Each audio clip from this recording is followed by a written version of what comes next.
नमस्कार आप सभी को। आप सबका एक बार फिर से स्वागत है इतिहास रील्स बाय आकांक्षा में। मैं हूँ आकांक्षा, आपकी होस्ट, और ये है मेरा चैनल इतिहास रील्स बाय आकांक्षा, जो कि बना है इतिहास की कहानियों के बारे में, महाकाव्यों के बारे में, जिसमें से ये मेरी पहली कहानी है महाभारत। इसके हम 12वें एपिसोड में आ चुके हैं। जी हाँ, आज मुझे आपसे जुड़े हुए 12 दिन हो चुके हैं। तो आगे बढ़ने से पहले मैं आपसे एक बार पूछना चाहूँगी कि आपको मेरी कहानी कैसी लग रही है। क्या आपको मेरे बताने का तरीका अच्छा लग रहा है या नहीं? प्लीज़ कमेंट सेक्शन में ज़रूर बताइएगा। और अगर आप मेरे चैनल में न्यू हैं तो लाइक एंड सब्सक्राइब ज़रूर कीजिएगा और मेरे इस चैनल को बहुत प्यार दीजिएगा। तो जैसे कि अभी तक की कहानी में मैंने आपको बताया था कि एकलव्य कौन था, वह कैसे अपनी गुरु दक्षिणा के लिए प्रसिद्ध है, और वह कौन गुरु थे जिसको एकलव्य ने अपनी गुरु दक्षिणा दी थी, और कैसे उसने अपनी शिक्षा प्राप्त की थी। तो चलिए मेरे साथ इस कहानी में आगे बढ़िए।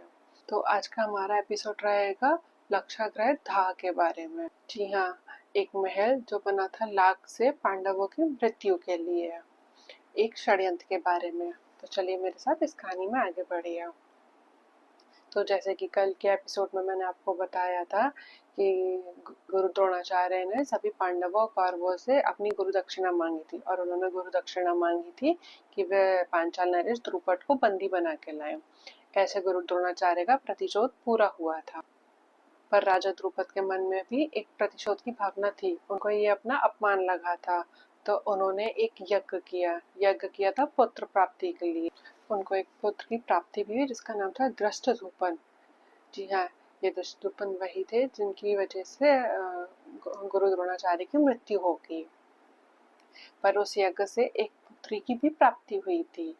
वो पुत्री कौन थी, वह आप मुझे इस कमेंट सेक्शन में जरूर बताइएगा, जिसके बारे में हम आगे आने वाले एपिसोड्स में जानेंगे। तो जैसे कि मैंने आपको अभी बताया था कि पांडवों की मृत्यु की एक रचना की जा रही थी। वो कैसे की जा रही थी और क्या थी रचना, वो मैं आपको आज के एपिसोड में बताऊंगी। तो जैसे कि मैंने आपको बताया था कि सभी राजकुमारों ने अपनी गुरु दक्षिणा गुरु द्रोणाचार्य को दे दी थी। उसके बाद सभी हस्तिनापुर वापस आ गए थे, और जो कौरवों में सबसे बड़ा था दुर्योधन, वह दिन रात यही सोचता रहता था कि वह पांडवों को कैसे मारे, क्योंकि पांडवों में सबसे बड़ा युधिष्ठिर अब हस्तिनापुर का उत्तराधिकारी था। वह उत्तराधिकारी क्यों था, जबकि दुर्योधन ही धृतराष्ट्र के बड़े पुत्र थे। वह इसलिए आने वाले समय में राजा बनने वाला था क्योंकि युधिष्ठिर कुल का सबसे बड़ा बेटा था। वह पांडवों और कौरवों में सबसे बड़ा था, वह दुर्योधन से भी बड़ा था। पर दुर्योधन को लगता था कि वह धृतराष्ट्र का बड़ा बेटा है और राजा का बड़ा बेटा है, तो आने वाला राज्य उसी को बनना चाहिए। पर वह राजपाट को तो नहीं बदल सकता था। आने वाले समय में युधिष्ठिर ही राजा बनने वाला था, तो उसने इस नियति को बदलने की कोशिश करी थी। वह दिन रात यही सोचा था कि वह कैसे पांडवों को खत्म करे। इन सब में दुर्योधन का साथ दे रहे थे दुशासन, कर्ण और शकुनी। जी हाँ, ये सब मिलके दुर्योधन का साथ दे रहे थे। इन सब ने मिलकर धृतराष्ट्र को भी अपनी तरफ कर लिया था। पांडवों के बारे में इतनी बुराई की थी कि धृतराष्ट्र भी कौरवों की तरफ ही हो गए थे। वे भूल गए थे कि पांडव उन्हीं के भाई के बच्चे हैं, पुत्र हैं। फिर एक दिन दुर्योधन ने एक योजना बनाई कि वह सभी पांडवों को मेले में भेजेगा। मेले में भेज के उनकी मृत्यु की एक कहानी लिखेंगे। तो उन्होंने धृतराष्ट्र से कहा कि आप सभी पांडवों को मेले में भेज दीजिए।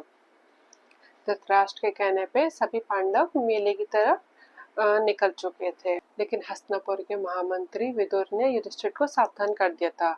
उनसे कहा था कि तुम मेले में जा तो रहे हो, पर अपना ध्यान रखना और मेरे अगले इशारे का इंतजार करना। ये सुन के युधिष्ठिर चिंतित हुए और वे सब निकल गए थे मेले की तरफ।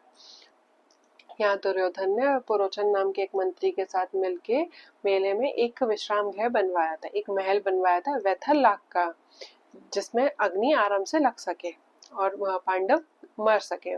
तो वह लाख गृह बन चुका था। ये सारी बातें महामंत्री विदुर को पता चल गई थी, और उन्होंने युधिष्ठिर को सारी बातें पत्र लिख के बता दी थी कि वह जो महल बना है वह लाख का बना है।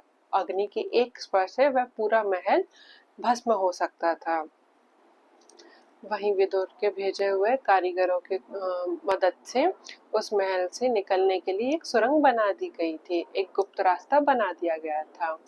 अब सभी पांडव उस महल के अंदर उस सुरंग में ही रहते थे।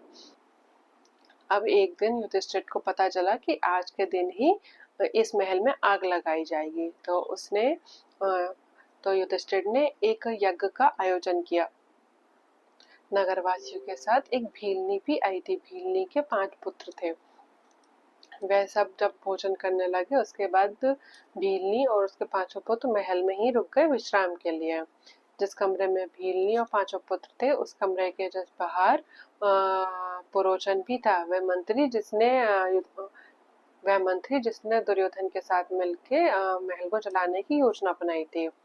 वहीं दूसरी तरफ सभी पांडव माता कुंती को लेकर सुरंग से बाहर आ गए थे और महल में आग लगा दी थी, जिसके साथ भीलनी, उसके 5 पुत्र और पुरोचन भी जल के भस्म हो गए थे। वहीं हस्तिनापुर में शोक छा गया था। हस्तिनापुर में सबको लगा कि सभी पांडव और माता कुंती जल के भस्म हो गए, उनकी मृत्यु हो गई है। पर विदुर को ये पूरा भरोसा था कि सभी पांडव जीवित हैं। उसने गंगा नदी के किनारे एक नाव को भेज दिया था। वह सभी गंगा नदी पार करके दक्षिण दिशा में वन में आगे निकल गए थे। अब क्या होगा आगे? 5 पांडवों माता कुंती का वे किस जंगल में थे? अब इस जंगल में उनका तो कोई साथी भी नहीं था, ना उनका घर उनके साथ था, ना महल साथ था, ना महामंत्री विदुर उनके साथ थे। अब आगे का सफर वे कैसे तय करेंगे ये जानेंगे हम अगले एपिसोड में। तो आज के लिए बस इतना ही था। अब हम मिलेंगे कल नेक्स्ट एपिसोड में। पर आज का एपिसोड खत्म करने से पहले मैं आपसे एक सवाल पूछना चाहूंगी। पितामह भीष्म का पहला नाम क्या था? वे किस नाम से जाने जाते थे? प्लीज कमेंट सेक्शन में बताइएगा। तो इसी के साथ ये एपिसोड यहीं समाप्त होता है। अब हम मिलेंगे कल नेक्स्ट एपिसोड में। तब तक के लिए आप अपना ध्यान रखिएगा। मैं आकांक्षा आपसे विदा लेती हूँ। अब मैं मिलूंगी आपको कल नेक्स्ट एपिसोड में। Thank you.